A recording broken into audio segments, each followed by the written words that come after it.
أعوذ بالله من الشيطان الرجيم. بسم الله الرحمن الرحيم. وأقم الصلاة طرفي النهار وزلفا من الليل إن الحسنات يذهبن السيئات ذلك ذكرى للذاكرين. اللہ تبارک و تعالیٰ کچھ انبیاء کا تذکرہ کرنے کے بعد بہت ساری نصیحتیں کی مختلف انداز میں، اور نبی کریم صلی اللہ علیہ وسلم کو تسلی کے کلمات بھی کہے، اور نبی صلی اللہ علیہ وسلم اور مومنوں کو حکم دیا گیا کہ اپنے دین پر، اپنے ایمان پر، اپنے عقیدے پر، اپنے عمل پر ڈٹے رہے، جمے رہے اور حق سے آگے بڑھنے کی کوشش نہ کریں۔ اور بھی بہت ساری نصیحتیں کی گئی کہ تم کبھی بھی ظالم کے سامنے جھکو مت، ظالم کے سامنے جھکو گے تو تمہارا بھی ٹھکانہ جہنم ہوگا۔ اب اللہ تبارک و تعالیٰ ایک اور نصیحت بیان فرما رہا ہے کہ وَأَقِمِ الصَّلَاةَ طَرَفَيِ النَّهَارِ، اے لوگوں دن کے دونوں حصوں میں نماز قائم کرو۔ دن کے دونوں حصوں میں نماز قائم کرنے کا مطلب یہ ہے، مفسرین نے اسے یہ بیان لیا ہے، مقصد طلوع شمس یعنی فجر کی نماز اور مغرب کی نماز کا خاص طور سے خیال رکھنا۔ دن کے دونوں حصوں میں ایک صبح فجر کی نماز کا اہتمام کرو اور مغرب کی نماز کا زیادہ اہتمام کرو۔ بعض مفسرین نے یہ کہا ہے کہ مغرب اور عشاء کی نماز کا زیادہ تر اہتمام کرو۔ علامہ ابن کثیر رحمۃ اللہ علیہ جن کی تفسیر کی کتاب سب سے زیادہ اہم مانی جاتی ہے تفسیر میں، انہوں نے کہا کہ یہ آیت دراصل نبی کریم صلی اللہ علیہ وسلم کو اس وقت نازل ہوئی جب آپ معراج پر نہیں گئے تھے، کیونکہ یہ 5 نمازیں ہیں جو معراج پر جانے کے بعد فرض ہوئی۔ اس سے پہلے 2 ہی نمازیں تھیں ہر شریعت کے اندر، یاد رکھیں ہر شریعت کے اندر نماز تھی، تو اس شریعت میں بھی 2 نمازیں تھیں جو انبیاء وغیرہ جو نیک صالح لوگ ہوتے تھے وہ پڑھا کرتے تھے۔ تو اللہ تعالیٰ نے 2 نمازوں کے بارے میں اس کے اندر بیان فرمایا، وَزُلْفًا مِّنَ اللَّيْلِ، اور کہا کہ رات کے کچھ حصے میں تم نماز پڑھا کرو۔ یہ پہلے زمانے میں یہ فرض تھی، اللہ تعالیٰ نے بعد میں اس فرض کو ثابت کر دیا، جو چاہے رات کے حصے میں نماز پڑھ سکتا ہے۔ إِنَّ الْحَسَنَاتِ يُذْهِبْنَ السَّيِّئَاتِ، یہ سارے کام کس چیز کے؟ یہ نیکیوں کا کام ہے۔ نماز پڑھنا، چاہے فرض نماز ہو یا راتوں کو اٹھ کر کے تہجد کی نماز پڑھنا، یہ نیکی کا کام ہے، اور جو انسان یہ کام کرے گا إِنَّ الْحَسَنَاتِ يُذْهِبْنَ السَّيِّئَاتِ، تو اللہ کہتا ہے کہ نیکیاں برائیوں کو ختم کر دیتی ہے۔ یہ نماز پڑھنے سے ہمارے برائی ختم ہو جاتے ہیں، ہمارے گناہ مٹا دیے جاتے ہیں۔ کیسے مٹا دیے جاتے ہیں؟ دیکھو اس آیت کی تفسیر حدیث میں اس طریقے سے ملتا ہے، اللہ کے نبی نے فرمایا کہ کوئی بندہ اگر عشاء کی نماز پڑھ رہا ہے، عشاء کی نماز کے بعد فجر کی نماز کا فجر کی نماز کا اہتمام کرے گا، وہ فجر کا انتظار ہے، منتظر ہے کہ ہم فجر کی نماز پڑھیں گے، تو گویا کہ اس کے درمیان کے سارے گناہ اللہ تعالیٰ مٹاتا ہے، اور درمیان میں جتنے بھی چاہے وہ سو رہا ہو اللہ تعالیٰ نیک اعمال لکھ دیتا ہے۔ اسی طریقے سے ایک جمعہ دوسرے جمعہ کے درمیان یہ جو گناہ ہے اس کے کفارہ بن جاتا ہے۔ ایسے ہی حدیث میں آتا ہے کہ ایک مرتبہ پیارے نبی صلی اللہ علیہ وسلم نے صحابی سے کہا کہ اے صحابی بتاؤ، کسی کے دروازے پہ کوئی نہر ہو، نہر جاری ہو، اس نہر میں کوئی انسان دن بھر میں 5 مرتبہ نہائے تو کیا اس کے بدن میں ذرہ برابر بھی میل کچیل رہے گا؟ مثال سے اللہ کے نبی فرما رہے ہیں، کسی کے دروازے سے کوئی نہر جاری ہو، اس نہر میں دن بھر میں کوئی بندہ 5 مرتبہ نہائے تو کیا اس کے بدن پہ کوئی میل کچیل رہے گا؟ صحابی نے کہا نہیں اللہ کے رسول۔ اللہ کے نبی صلی اللہ علیہ وسلم نے فرمایا یہی 5 نماز ہے، 5 نماز کی تم حفاظت کرو، تمہارے نامہ اعمال میں ایک بھی گناہ نہیں ہوگا۔ تو یہ مطلب ہے نیکی کرنے سے ہماری برائیاں ختم ہوتی ہیں، ہمارے گناہ مٹا دیے جاتے ہیں۔ ذَلِكَ ذِكْرَىٰ لِلذَّاكِرِينَ، اور یہ تمام باتیں اللہ بیان کرنے کے بعد اللہ کہتا ہے یہ نصیحت ہے ان لوگوں کے لیے جو نصیحت کو پکڑتے ہیں، نصیحت حاصل کرتے ہیں، ان کے لیے اللہ تعالیٰ نے یہ نصیحت کو بتایا ہے۔ وَاصْبِرْ فَإِنَّ اللَّهَ لَا يُضِيعُ أَجْرَ الْمُحْسِنِينَ، اور اللہ تعالیٰ نماز کے بعد، نیک اعمال کے بعد، ذکر کرنے کے بعد صبر کی بھی تلقین کر رہا ہے، تو وَاصْبِرْ، صبر کیجئے، فَإِنَّ اللَّهَ لَا يُضِيعُ أَجْرَ الْمُحْسِنِينَ، کہ بے شک اللہ تبارک و تعالیٰ احسان کرنے والوں کو، نیکی کا کام کرنے والوں کے اجر کو اللہ ضائع نہیں کرے گا، ان کے ثواب کو ضائع نہیں کرے گا۔ ایسا نہیں ہے کہ ہم نماز پڑھ رہے ہیں تو ہمارا اجر ضائع ہو جائے گا۔ آپ صبر سے کام لیجیے۔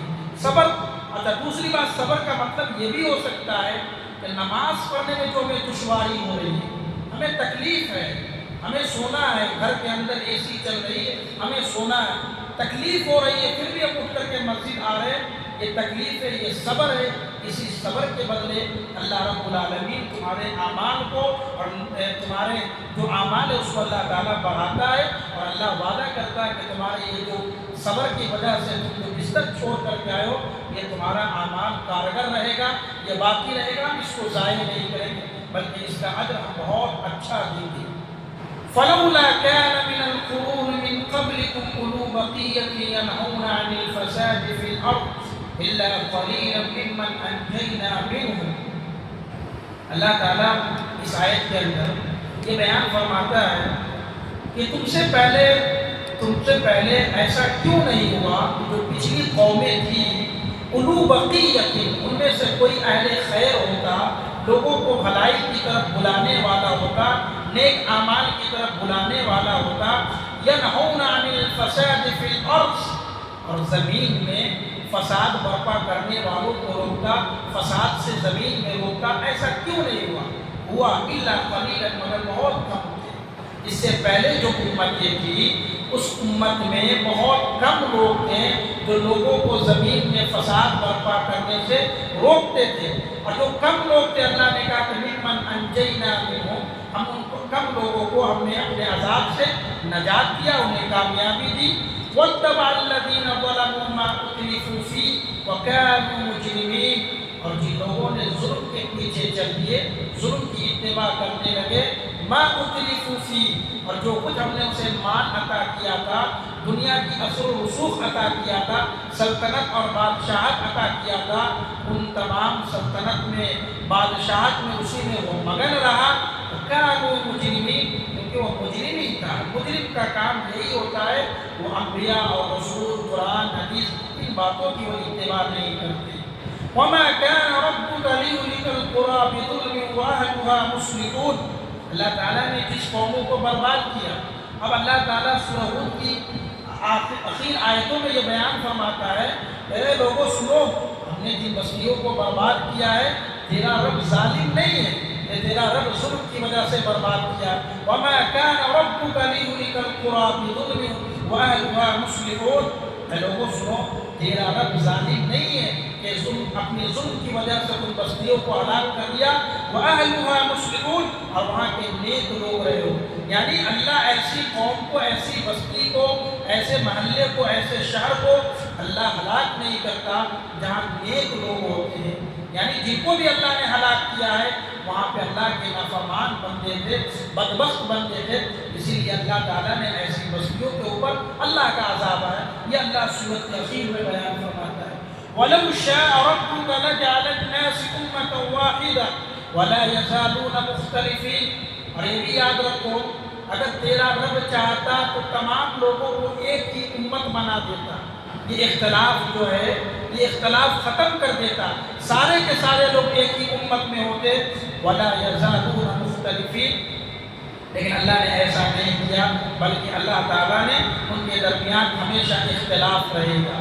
یاد رکھو یہ اختلاف بہت اچھی بھی چیز ہے اور بہت بری بھی چیز ہے۔ تو اللہ تعالیٰ چاہتا تو لوگوں کو ایک ہی امت بنا دیتا، سب ایک ہی کام کرتے، سب نیکی کا کام کرتے، کوئی گناہ کرتا ہی نہیں، سب ایک ہی امت بن جاتے، کوئی غیر مسلم، کوئی عیسائی، کوئی یہودی نہیں ہوتا، سب ایک ہی امت میں آ جاتے۔